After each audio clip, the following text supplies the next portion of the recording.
olsun Səs Televiziyanın dəyərli tamaşaçıları, şounun səsi buraxılışının növbəti verilişini izləyəcəksiniz. Belə ki, Türkiyənin məşhur estrada ulduzu Özcan Dəniz Bakıdadır.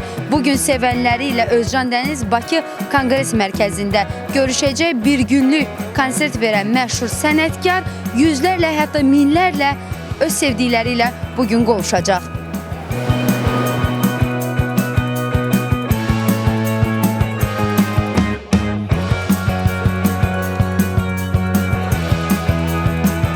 Artıq bu 3-cü ildir ki, 3-cü dəfədə Özcan Dəniz konsertini eləyirik. Düzdür, birinci dəfə tam ürəyim istəyən kimi olmamışdı, amma ikinci, üçüncü dəfə bu ilə bildiyiniz kimi bir aya yaxındır ki, bizim biletlərimiz bitib. Düşünürəm ki, daha tələb. Əslində ikinci gün daşımağı düşünürük, amma növbəti bir tarixdə, yeni tarixdə elan eləyəcəyik.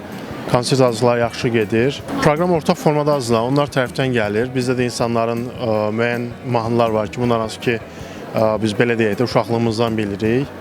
O mahnıları da biz tövsiyə edirik ki, insanlar bu mahnıları istəyirlər. Demək olar ki, bütün mahnıları bizim bildiyimiz və yeni mahnılar albini səsləndirəcək yəni. Müəyyən sənətlərlə bağlı biz müəyyən danışıqlarımız gedir. Bəzi sənətlər var ki, onların qanarları müəyyən qədər belə deyək də baha olur. Ona görə onlar risk eləmir, yəni beləncə desək. Amma sizin dediyiniz nəsil sənətçilərdən biz 24 yanvarda Muazzez Ersoy konsertini eləyəcəyik. Bugün satışa çıxmışıq artıq.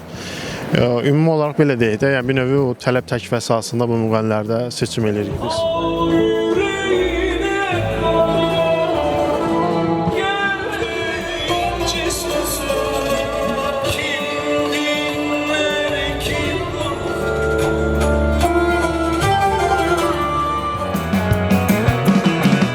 Çox istədiyimə görə gəlmişəm.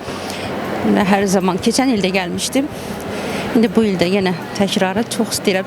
Özündən də xoşumuz gəlir, həm bir artist kimi, həm bir müğənni kimi. Ona görə də həvəsə düşüb gəldik. Dün desəm, odur. Bir də kinoların, yəni ki, bir aktyor kimi bəyənirəm. Həqiqətən gözəl aktyor. Belə əsl sənət aktyor deyil, amma aktyor kimi bəyənirəm onu. Yəni filmləri çox olsun istəyirəm. Türk ulduzudur, çox sevirik onu, gəlmişik konsertinə baxmağa. Ötən ildə konsert vermişdi, Bakıda gəlmişdi. Olmamışam yəni, ilk dəfədir. Ümumiyyətlə Özcan Dəniz uşaqlığımdan bugünə kimi sevdiyim sənətçilərdəndir. İstər filmləri olsun, istər serialları və mahnıları çox seviləndir. Azərbaycanda da çox sevirlər və dəfələrlə bura gəlməsinə baxmayaraq hər dəfə mən də iştirak eləyirəm. Bu konsert isə ən maraqlısı ondan oldu ki, konsertin biletləri satışa çıxanda 2 günə artıq bitmişdi. Bu da fanatlarının nə qədər çox olduğunu göstərir.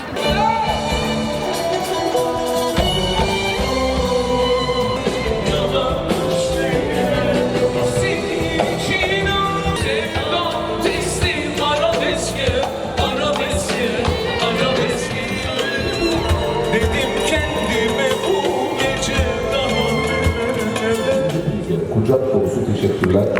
Çok sağ olun.